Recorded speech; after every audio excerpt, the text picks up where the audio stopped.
And we're live. Hi everyone, and welcome to this Tuesday's live conversation. Now, my guest today could perhaps be described as a visual polymath, an artist whose creativity expresses itself in various different forms and mediums, from photography to painting, filmmaking to poetry, and even dance. Earning a Bachelor of Arts degree at Harvard to now exhibiting around the world.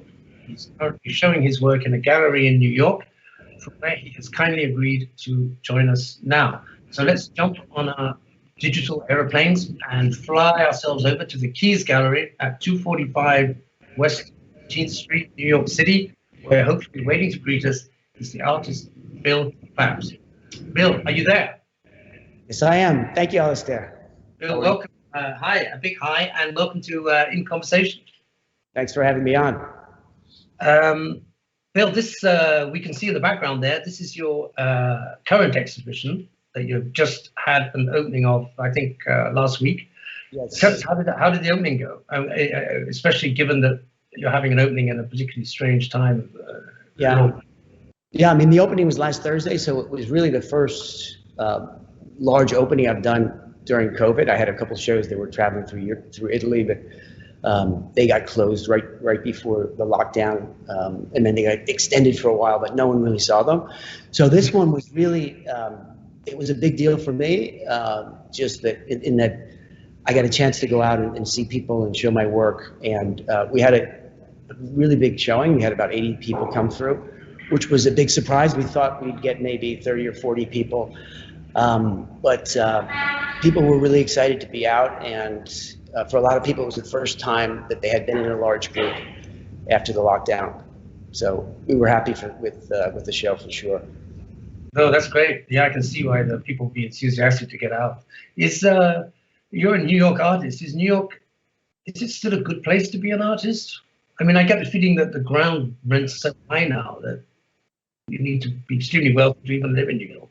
Yeah, I mean, it's a hard place to live, but New York is really the epicenter of the art world. It's where most of the collectors, the highest percentage of collectors in the world live.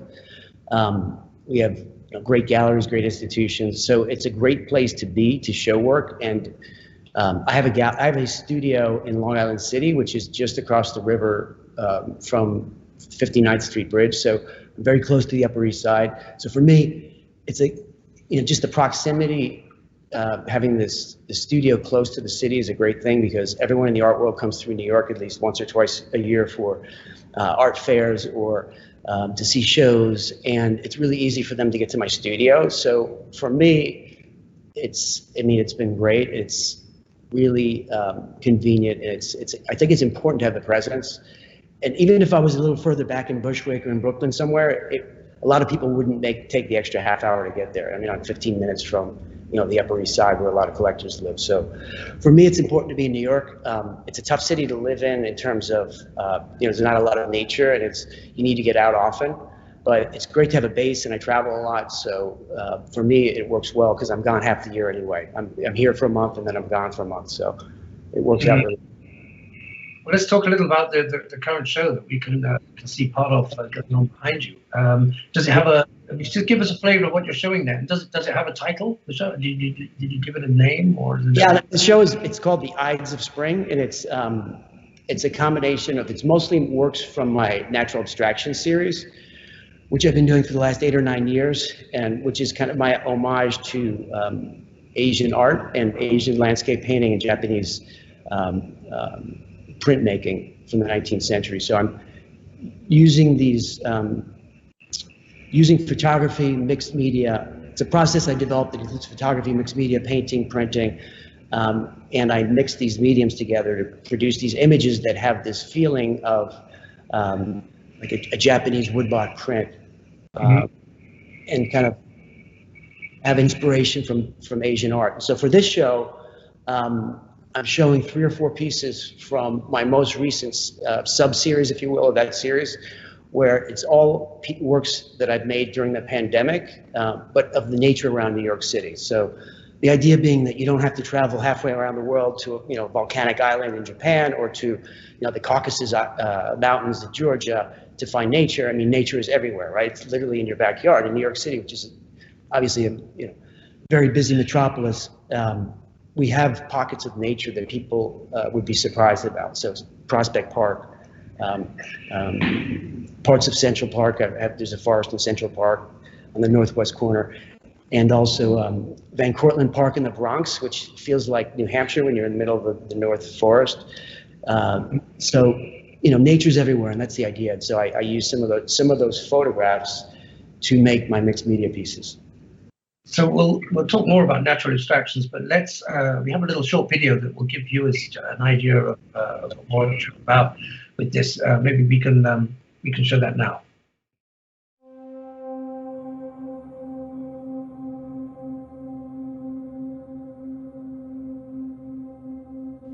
Over the past 6 years, I've traveled around the world, searching for nature imagery and landscapes for the mixed media artworks in my Natural Abstractions series, which capture the spirit of classical Chinese painting and Japanese woodblock prints, using contemporary materials and processes.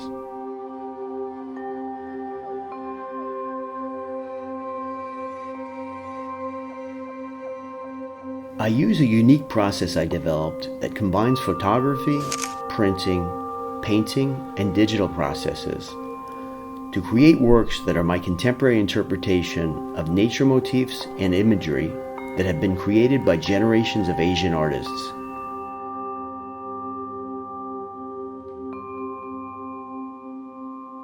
I'm trying to recreate how natural light continually changes in nature.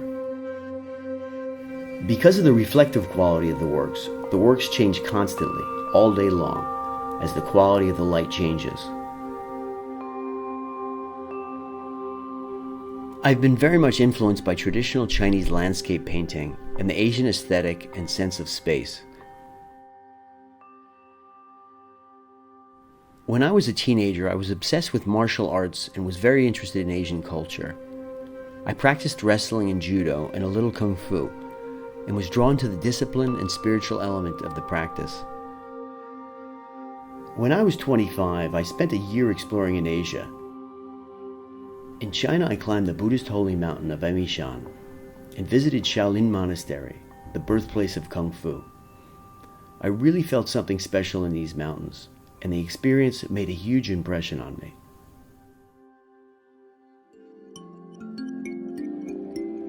This past year, I've had the opportunity to show my artworks in a series of exhibitions in Beijing and Hangzhou, China, and in Japan, where I was invited for a 2-month artist residency on the rural volcanic island of Kyushu.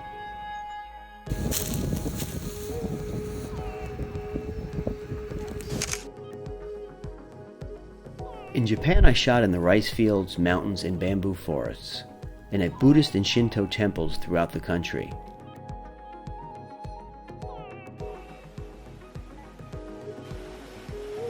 It's been a really inspiring year for me, and since I've returned, I've been working hard in the studio, using these photos as source images for a whole new series of my mixed media artworks.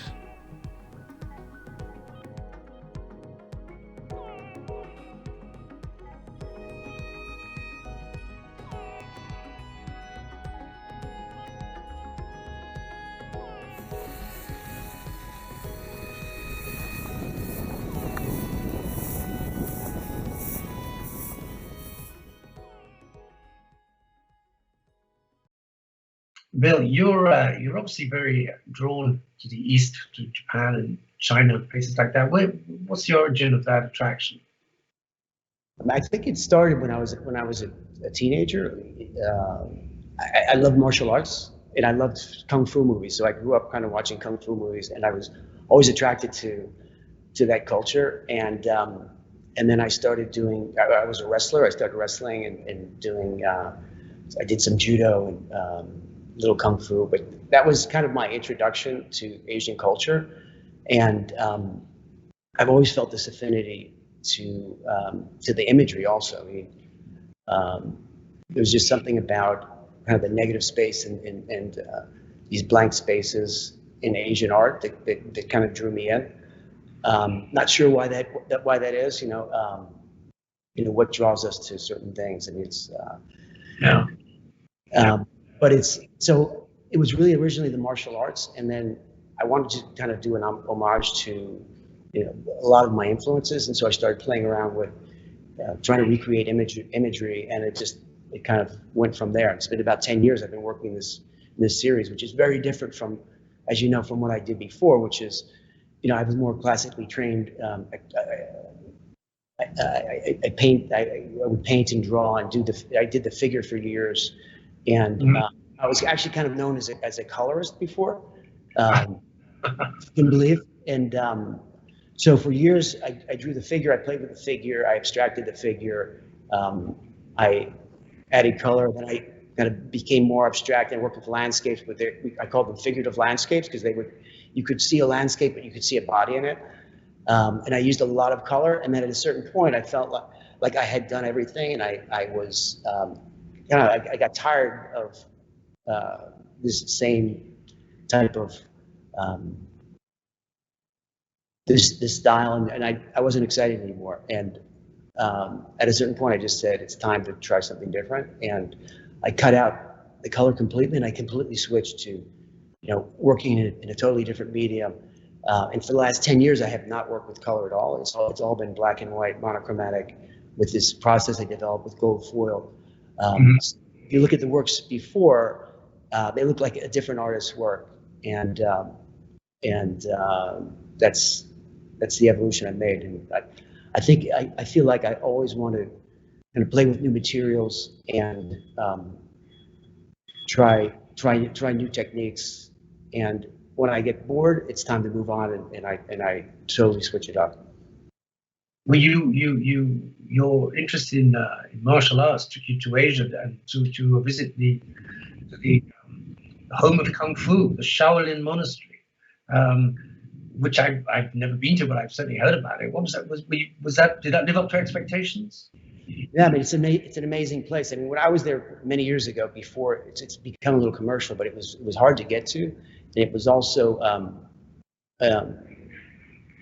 before they built other schools there, so it was really it's a place that has like a 3,000 or 4,000, close to 1,000-year history of martial arts, which originally actually came from India. So a Buddhist monk came from India, or excuse me, a Hindu monk came to China from India, brought that culture, and so it was some place I always wanted to go to, and it was a bit of a pilgrimage.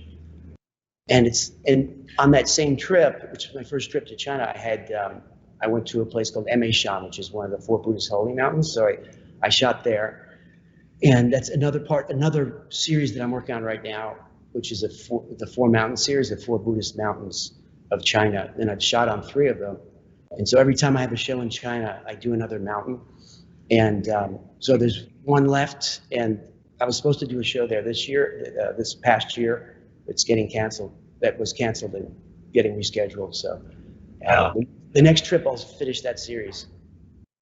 So let's just drill down into the technique a bit, Bill. On the series that we're looking at behind you right now, does it always start with a photo? That's how it begins, with a photo, does it? And yeah. When you take, what are you looking for when you're looking through your viewfinder, and what are you sort of searching for? So it's an interesting process, because the process starts with the photograph, right? So I shoot in color, I bring it into black and white, and I play with it in Photoshop to bring the highlights, and then I develop this process using gold foil and heat, where I apply this gold foil process on top of the image. It gives this really interesting texture. Afterwards, we can walk you through and get close to the pieces. I can show you if you'd like. And then I mount it on canvas. Okay, and then I paint into it. So it's painting, printing, photography, mixed media, and the edges. That the piece is actually on a piece of canvas where my assistant cuts all my canvases. He pulls piece by piece. Yeah.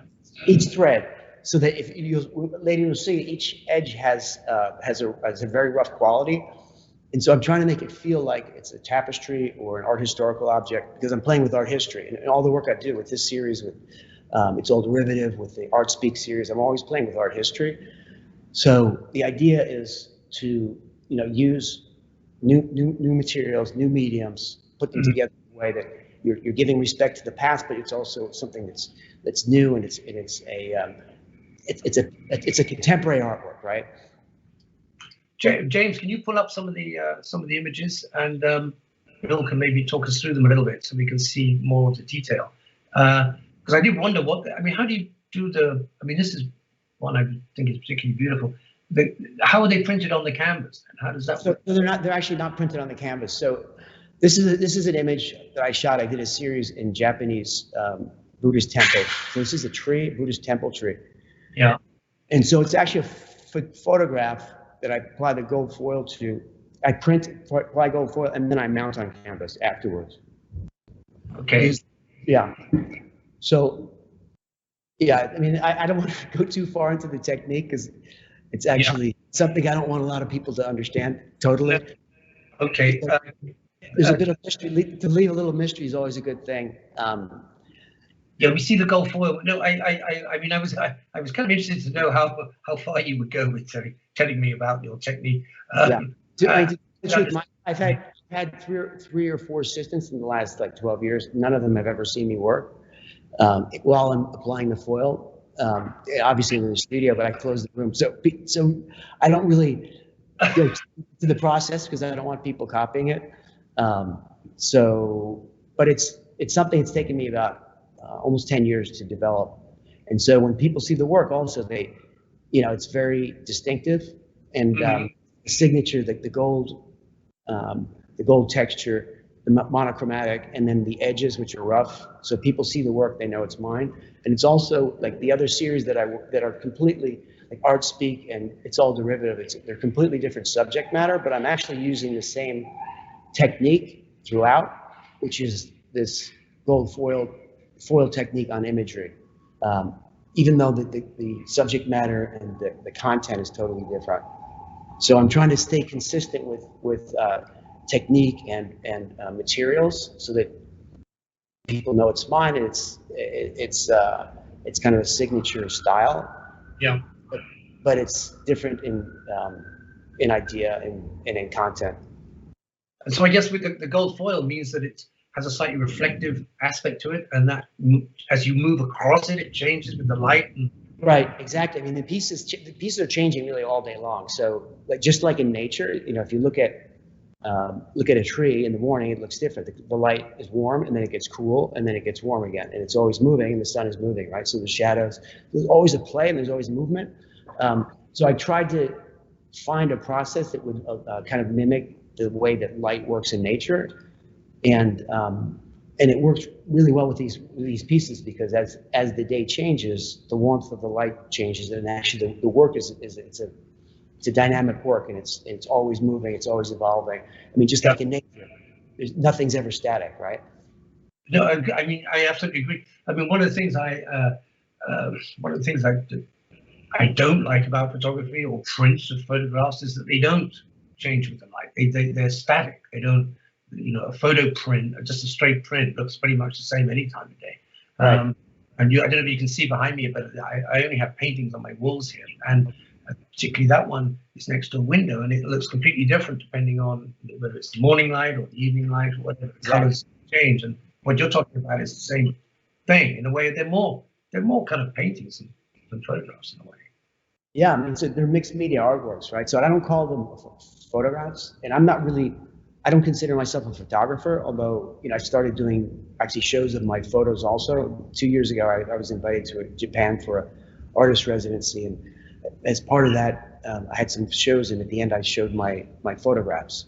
And I'm starting to show photographs, and I might be doing a show in a museum in London actually this year, which will be mostly photographs. I think they want me to do also some mixed media pieces also.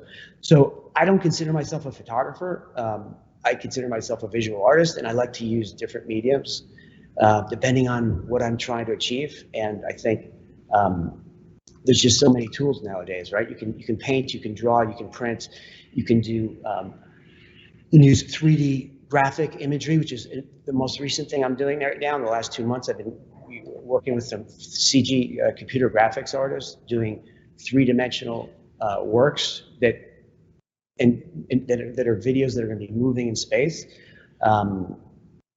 It's part of my Artspeak series, the different series. So I'm always trying to use new mediums, including film as well. I mean, so if you mix, I try to find ways to take the different mediums, mix them together in interesting ways, and kind of add new ideas to them. That's what I like. That's what I like to do. I mean, maybe this is a stupid question. Are each one of those pieces unique? By definition, they must be unique because you're hand laying on the gold foil. Exactly. So each one. And once you sell it, it's gone. I mean, that's it. Each one is an original. I make each piece by hand, right? So my assistant cuts the canvas, and he preps the canvas, but that's all he does. So the rest, I do everything by hand. So I shoot the photographs. I mean, part of the process also with the series, it's a lot of research, and there's an adventure. I have to go to these places, and some of them are pretty remote, which I love to do also. I mean, I've been fortunate enough to figure out a way to combine a lot of my interests in art and different. I love different cultures, martial arts. I've been able to pull them together in a way that I'm creating projects that are a lot of fun and dynamic. So the first step is really planning the trip, right? And having an idea, and then figuring out where I need to go to find the imagery that I think that I'll be able to find. Like this is Huashan. It's in the Yellow Mountains in China. It's a very famous area where generations of Chinese scholars and artists have gone to paint the mountains. And you've seen these probably lofty mountains. So I went to this. So this is one of the places I went to. I wanted to shoot to recreate the feeling that I had seen in a lot of these woodblock prints and a lot of the Chinese landscape ink drawings, which I really love. Great. Let's talk about the studio a little bit. We know you're in New York, but are you in the studio every day? I mean, how do you get the creative juices flowing in the morning when you get up? So yeah, I mean, I usually exercise. I go out and get the blood flowing, either to the gym or I go for a bike ride, and then I go to the studio. Or sometimes some days I work at home if I'm working on ideas. At home. For me, early morning is a good time. It's when my head is clear and I have the most ideas. So I work the ideas out, and I do most of my thinking in the morning. The execution is later on in the day. And I recently moved. I have an apartment in West Village, right on the edge of Soho in New York City. And during the pandemic, I didn't want to take the subway, and I wanted to be close to the studio. So I took an apartment near my studio in Long Island City. So I'm now about 8 blocks from my studio. So I walk back and forth.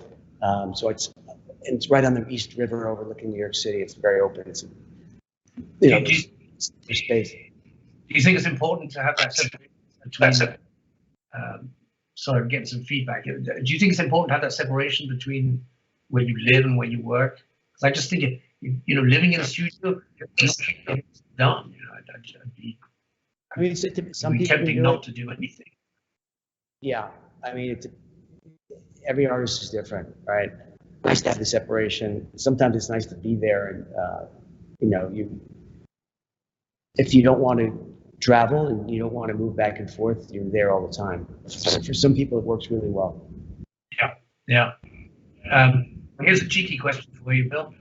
I mean, are there ever days where you wake up and you think, I wish I could just go to a place of work and put in my 8 hours and get a paycheck at the end of the month without the pressure of having to be continually creative? I'm being facetious, but there is a serious point to this question, which is, it's. I think for people who aren't in the creative fields, I mean, my brother is a novelist, and I see, it's a real battle for him every day, getting up and trying to just do. Just for you about, what your approach to that is. Yeah, I mean, for me, I love creating my own schedule, and I'm organized also, and I always have a number of different projects that I'm really excited about. So for me, I like having control of my own time. really well. It would be great to have, to know that there's a regular check coming every month and it's a sizable one. So we have this, our money is, it's up and down, and you have a show, you sell a lot, and then maybe you won't have a show for a while, and maybe the money will come in. I mean, I also sell on different platforms. I have several different galleries, but I also sell some platforms that online have my work. So I have an income coming in from other places, not a steady income like a steady job, right? So the artists that I know right now that are successful and that are they're doing are real hustlers, and they work really hard. This stereotype of the artist that hangs out, smokes cigarettes, and gets wasted every night, and wakes up and goes and plays around in the studio. You mean it's not like that? Not usually. Sometimes, but not usually. Yeah, I mean the people that if that's the the right workflow, it's not working. It's very hard to if you're not super organized right now, you have to be really focused. And it's so complicated now. Also, I mean, we have galleries, we have these online venues, there's social media, right? There's places like Artspace and Artsy, and there are online platforms that sell, and then you have art agents that can sell. So you have to be organized too. I mean, you're really running a business in the end. And so a lot of the work is logistics. And so, I have an assistant, I have people that work for me for profit that I'll hire on a project basis, but I don't have, I have to be on top of things because I have different agents that are in different countries. It would be great to have an agent that's handled all of that, but in the end, they keep asking you questions, right? So I have a show, we have to choose the artworks, which works for the show, and I don't want someone else making that selection for me. So I tend to be extremely hands-on. So I have to get, I get involved in the details, and even the press releases. I mean, a lot of times I'll write my I approve every press release, and I usually write them also. Because, I mean, that for me it's important because I have a whole series that's called Artspeak, where I make in fun of the language used in the art world, and how the language is sometimes used more as a marketing tool than it is a way to kind of illuminate people and give people information about their work, right? So it's a whole parody, it's a whole commentary on kind of the commercial of the art world, and how this huge marketing machine sometimes values monetary over the creative, right? So in this series, I'm making fun of the language. I've gone around and I've collected for many years press releases that have, egregious things of Artspeak, right? Really ridiculous language. And so I used it in videos, and I made artworks from it. I translated it into Morse code and talked about the artwork.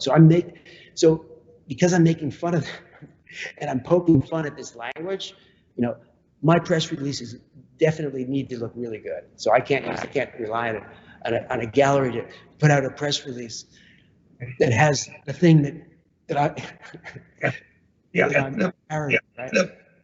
Bill, you've slightly preempted my next question, but we're going to come on to that. I mean, I think let's leave stripes behind, and let's talk about this project Artspeak that you've done, and let's introduce it with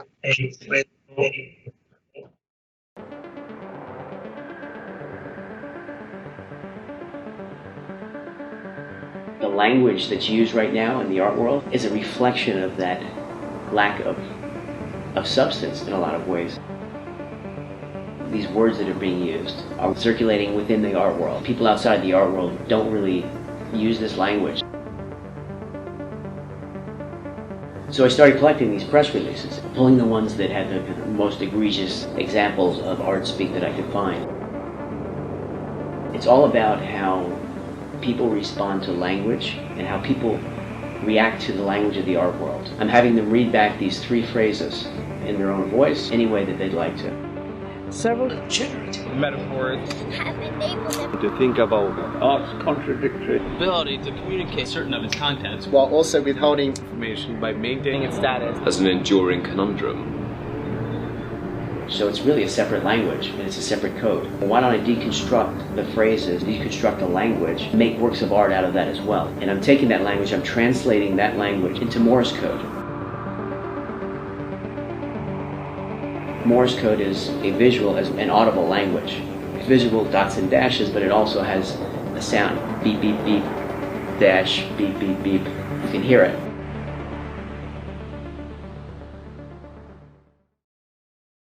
We're back. Well, that was quick. Whilst that video was showing, Bill did his best to fix a little sound issue that we had that you may have noticed. So he's back again with perfect timing, Bill. You managed that like a real pro. Well done. Where were we? Yeah, Artspeak. So we've got an idea of what it is now. And when I first came across it, this body of work you call Artspeak, I initially saw it as a kind of full frontal attack on art critics and reviewers and journalists, and the language they use to describe art, which often seems deliberately designed to alienate the majority of us who don't speak or understand that language. Now, is that a fair comment, or have I completely misunderstood? That is a fair comment. But so did you make a lot of enemies? No, the funny thing is, the biggest fans are the art writers. It's really funny.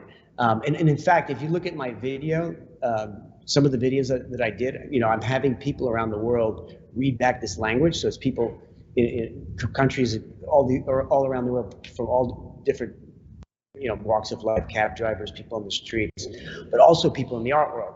For example, the editor-in-chief of ArtNet magazine right now, he's in there, right? And so are some other writers, and they think it's really funny also because and they get it as well. And so there's I think there's a feeling amongst people in the art world, even the writers, that this doesn't make sense. And so I didn't make enemies, and it's just the opposite. And I think it's but I think that when you attack, when you poke someone in the eye, they kind of come back at you also, right?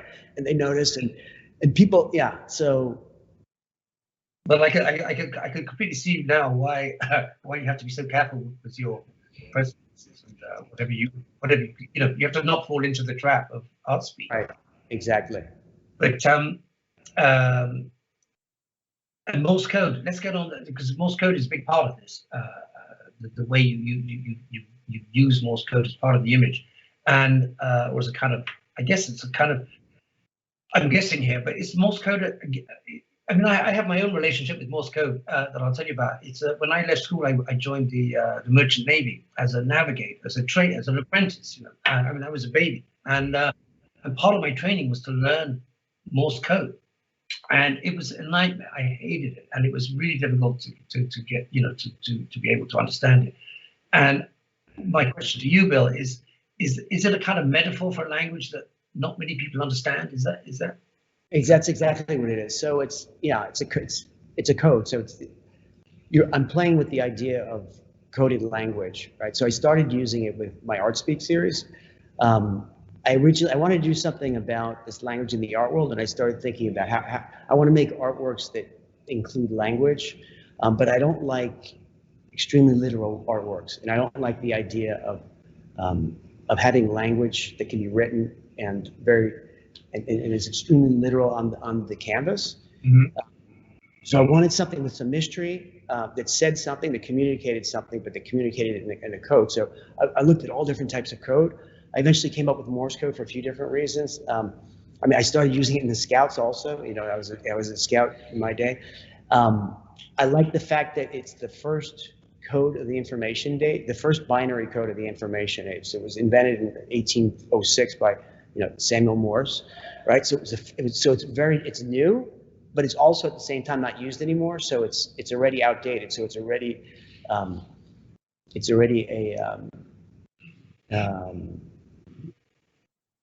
no longer used, right? So it's vintage. It's also vintage, right? So it's new, but it's vintage, right? And so since I'm also playing with art history, and a lot of art history is about looking to the past, So it kind of, it worked well from that perspective. And also I like the dots and the dashes because you can abstract them. You can make them larger, smaller, you can move them around with Photoshop on an image.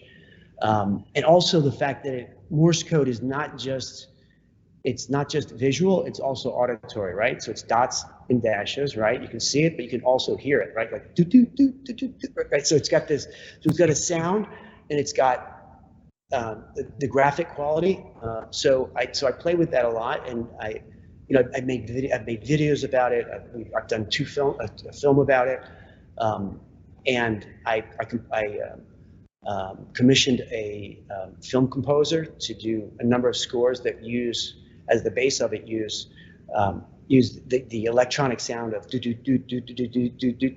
It's the electronic sound, right? So we have 16 tracks that I've used in this film that was done about my work, Artspeak, and also I use it in a lot of the videos I use. And I'm also using it in the series I'm doing right now, which is I'm working on with computer graphics. It's more graphic. It's about Artspeak that I'm going to end up making some NFTs on, which is a whole nother conversation we don't need to talk about today. It just gets really highly technical. But I'm using the music from the Morse code. So that's and so when you use code also, so there's all different types of. I chose Morse code. I like the graphic quality, but it's also I've done shows where I'm describing the architecture of the building and the history of the building in the work, but it's in code. So when people look at the code, they know it says something, but they don't know what it says, right? So at that point, they lean in a little, right? So wow, that's interesting. And so if you can grab someone, right, in that moment, it's very hard to do. It's because a lot of artwork looks similar, right? But if you can grab someone with a little mystery, then a lot of times it works. Yeah. Now, Bill, but you see the image we have on the screen right now.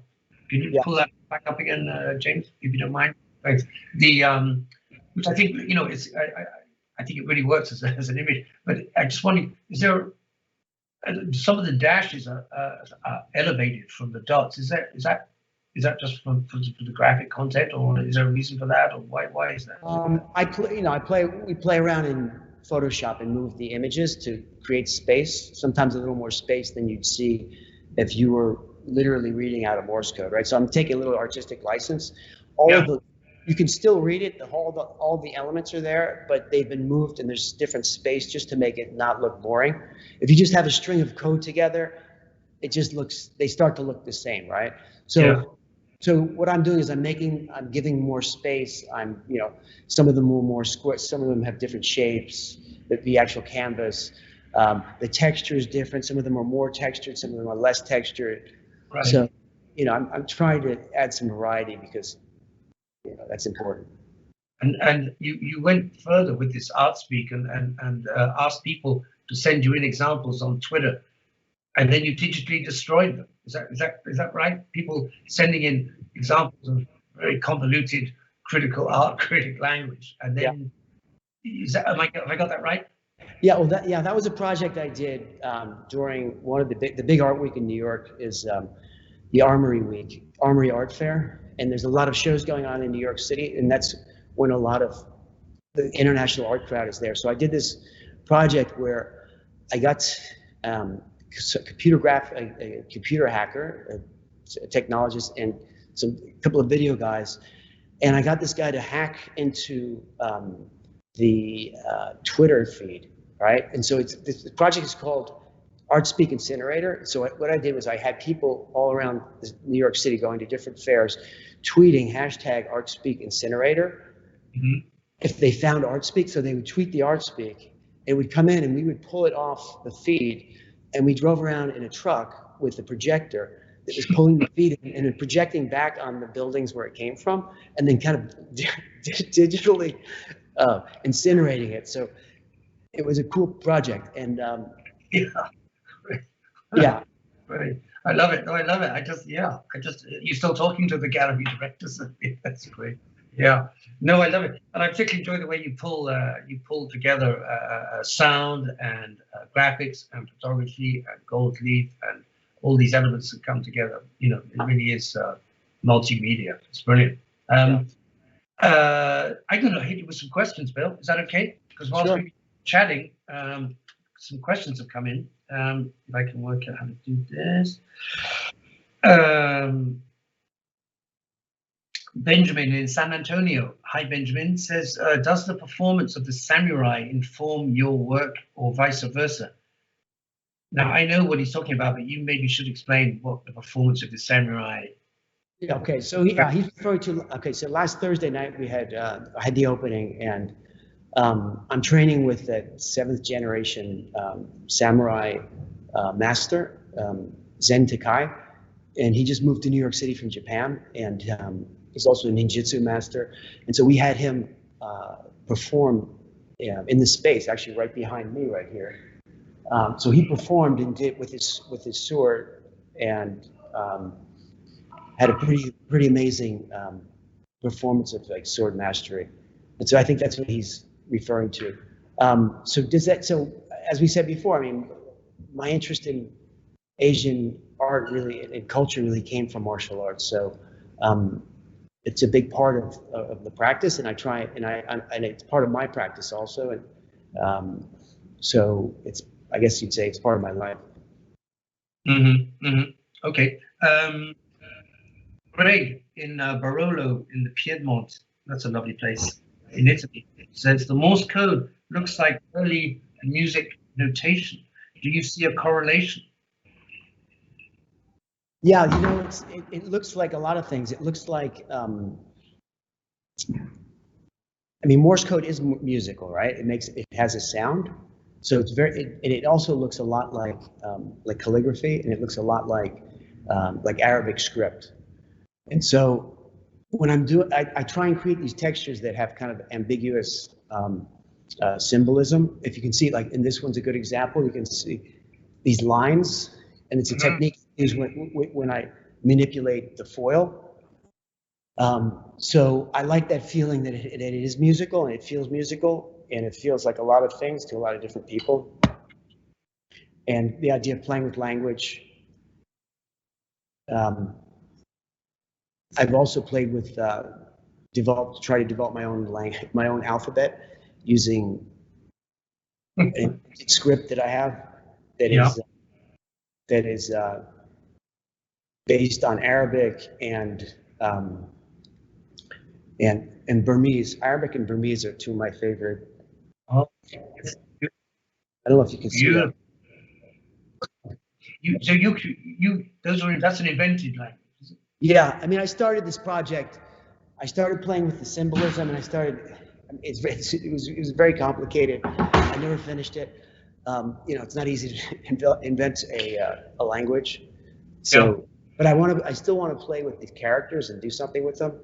And a lot of them are very musical. They look like musical notes, actually. Wonderful, wonderful.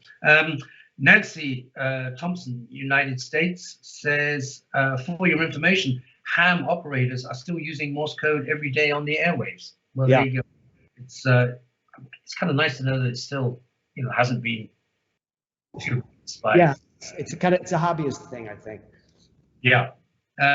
Raina in Holmes in the US says, how can we see the Artspeak full film? The film? Yeah. Yeah. So if you Google, it's on my website. If you go to the Artspeak section, if you Google Bill Clapp's Artspeak film, I think it'll come up. It's a 16-minute film. Marianne, hi Marianne, says, no, it's not a question, she just very kindly says, another fascinating artist, thanks to Viking. Yep, I second that. Roger in the United States says, hi Roger, do you ever regret selling one of your works of art if you liked it so much that you miss it? I've had friends who were painters, and I mean, not only did it really hurt them to sell the work, but keep the address where it gone, and would regularly drop in just to right.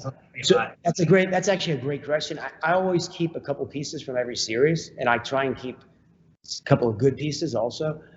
There's one piece that has bothered me for like many years, like 20 years, and I know the person that has it, and I want to get it back. I gave it actually as a gift. I could have sold it too, but I gave it as a gift. This person did something really nice for me, so I was happy for them to have it, but I actually want to exchange it for something else now. Yeah. Okay. Sorry, bear with me.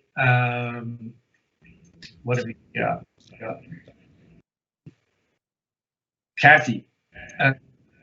Kathy in Fort Collins says or asks, she says, your art is so interesting and looks very intricate. How long does it take to complete a piece of your artwork?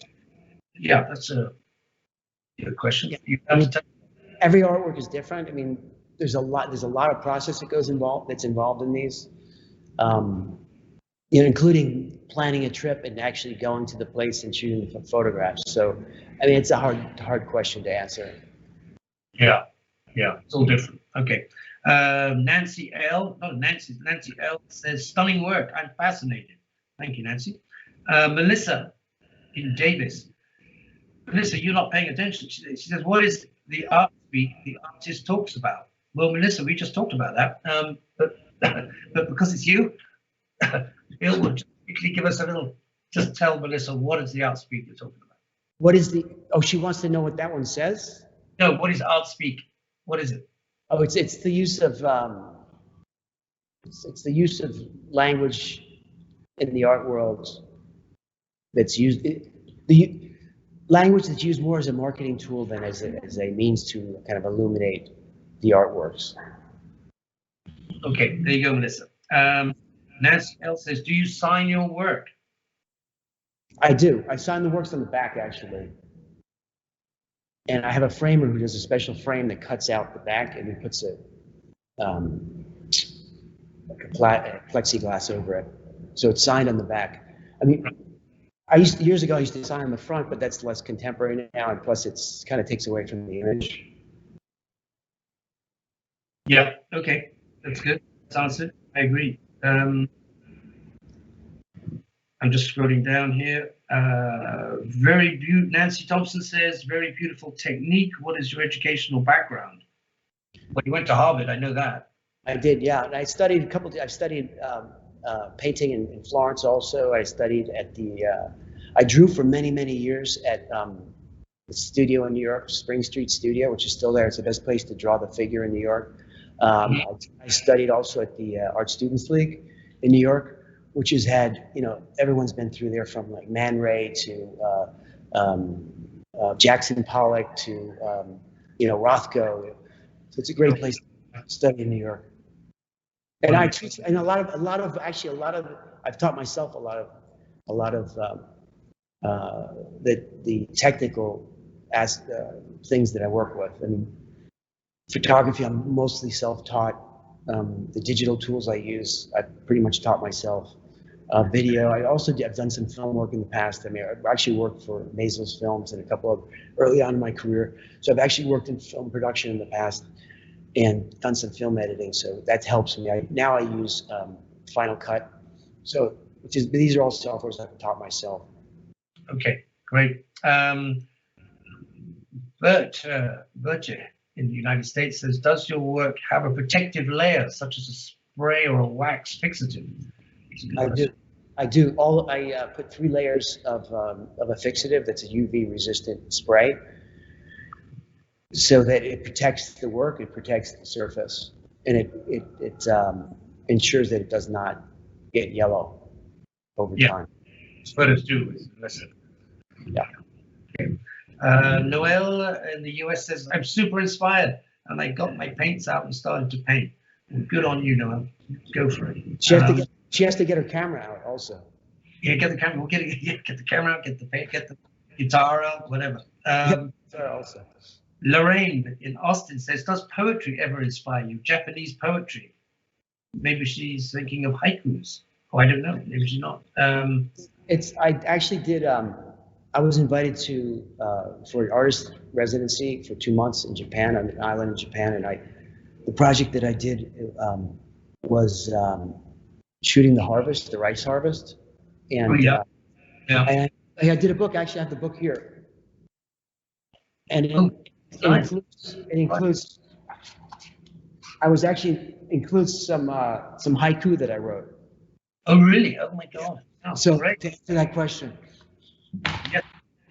Yes, the question was very pertinent. Excellent. Lots of compliments coming in from you, Bill.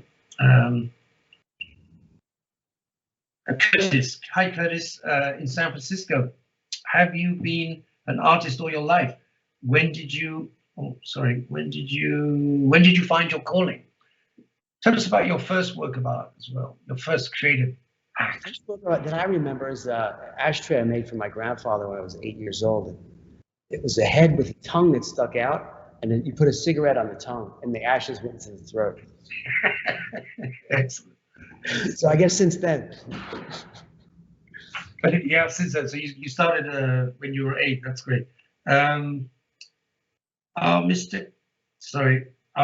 Mary in New York. Mary in New York. Well, Mary, you can pop down to the gallery. In fact, if you go now, you'll bump into Bill. Mary says, "Are Mr. Clapps's works all unique, or are they part of an edition?" Yeah, how does that work? Yeah, they're all. Each piece is done by hand, and since I'm using this foil technique and I'm painting into them, each one is an original. Each one's an original. Okay. Yeah. Okay. What did I go? Well, oh yeah, there's one more question that came in. I'd like to ask you, Bill. Gertrude in Philadelphia says, "I would love to see some of Bill's work in his studio. Would it be possible? I wish I could come down there myself. Could you maybe? Is it possible for you to give us a little tour now? A tour of the gallery? Sure, we can. Gallery. So I have Mariana's their gallery director here. So maybe Mariana can help us. She's coming right here. So maybe we can do a little walkthrough. Yeah, take us up to maybe show us some of the close-ups. Hello. This is Mariana. Hello. Good afternoon. Viking.TV. Mariana. Sound buddy. So let's start over here. Yeah. Maybe go back. Yeah. So here we are. This is a work, Aspen Flowers, Maroon Bells. So it's a work from of aspen trees that I shot in Aspen, Colorado. Maybe we can pull it in a little. Okay. And you can see a lot of the detail if you walk in. Now I see the gold. Yeah. Oh yeah. And if you see the lighting's not the greatest here, but you get the idea. Yeah. Sure. Yeah. And so this next work here is Prospect Park Maple. It was part of the series I shot in New York City this last year, and it was shot in Prospect Park in Brooklyn, and same technique. Okay, lovely. Okay, so this work right here. That's beautiful. There we go. So this is these are sand dunes from the Western Desert in Egypt. You want to move back just a little bit, right there. So yeah, this is shot in Egypt, and it's a project I did 2 years ago, and it is. It looks like the ocean, and it looks like waves, but it's actually sand, and it's actually a really macro shot where I got very close in, even though it looks like the mountains, but it's not. Okay, that's lovely. I love the light, the gold on it's beautiful. It's like light on the water. Yeah, it looks like water. So if you go, Yeah. Yeah. you can also see there's texture lines. There's lines in the work. So the work has texture on the surface. Ah, yes, I see that now. See, like right here. Yes. These are bumps. So I do that manually when I work. So what that does is it adds more texture to the work. So you have a photograph that has texture. Then you have a gold foil on top of the photograph, and then you have the bumps of the photograph. So when the light hits it, you get a lot of texture. Gorgeous. Yep. And those, I think you told me earlier, those trees are from New York.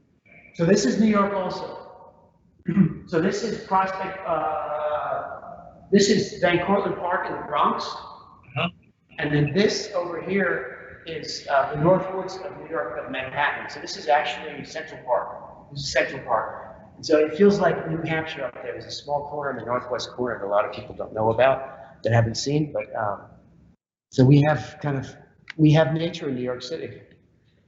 And then this one This piece right here is from, this is a temple tree in Kyoto, from the series that I did when I was in Japan of sacred temple trees in Japan at Buddhist temples. Gorgeous. I love it, really. It's one of my favorites. Yeah. So then there's another section where I have some of the works from the art, from a couple of Artspeak pieces, and it's all derivative. Like, Yeah. so this is from the It's All Derivative series right here. Okay.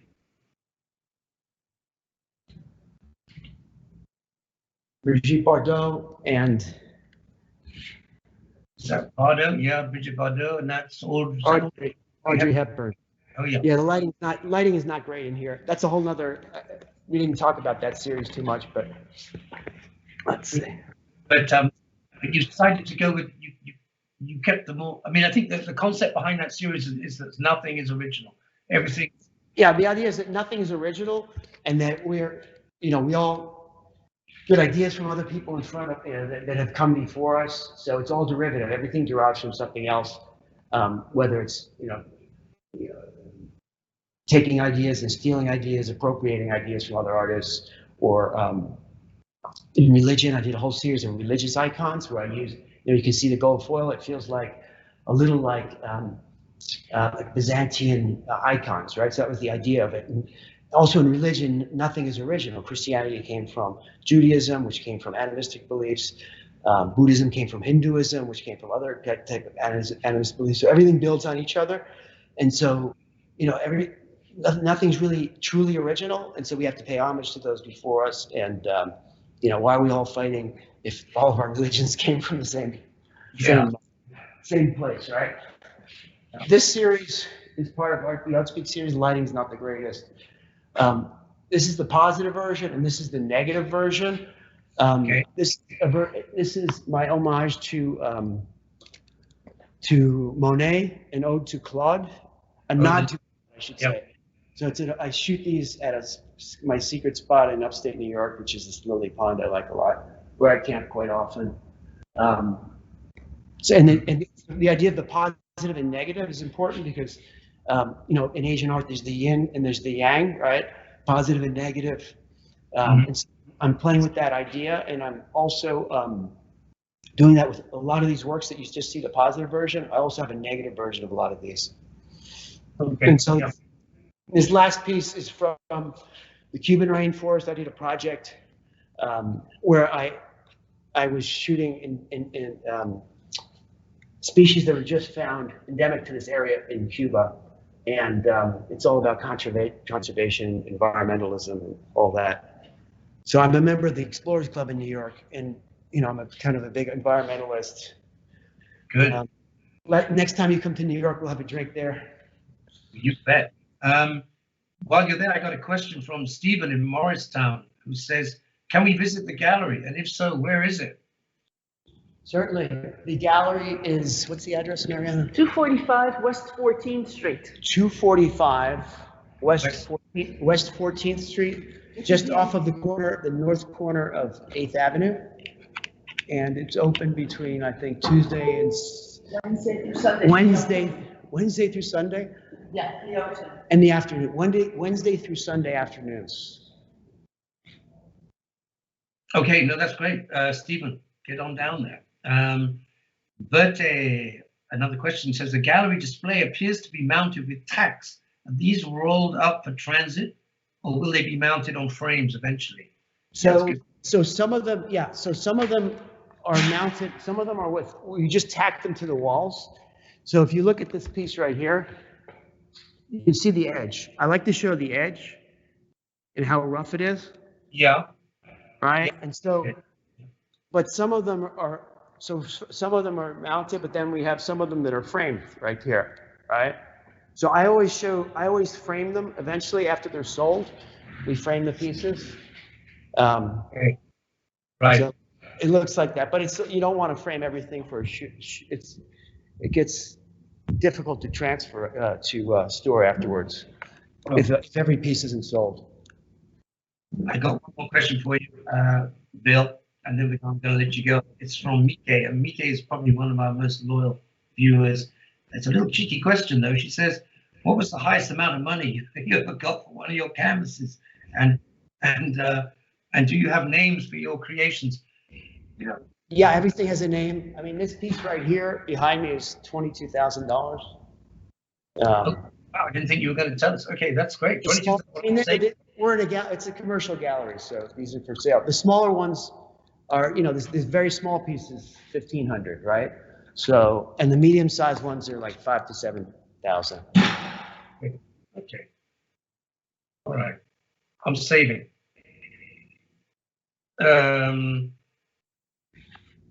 Dr. Stephanie in Pasadena says, it says, you mentioned Arabic writing as fascinating, and I totally agree. Have you seen that carved or hammered into brass and copper pieces? Was that your inspiration for using gold in your art pieces? That wasn't my original inspiration. My original inspiration is more kind of looking at icons, like medieval icons and Byzantine art. But as I looked at other art, I saw the connection. Right, right.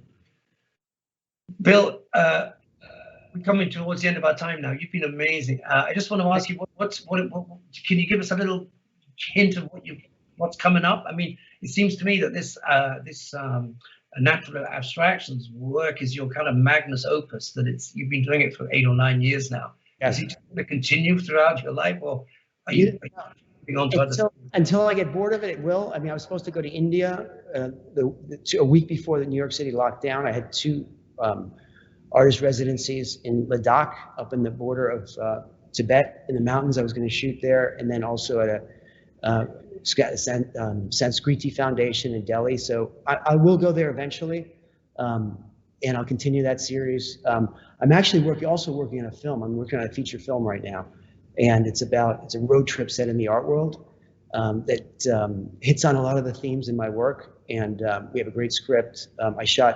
It's been about 6 years I've been working on it.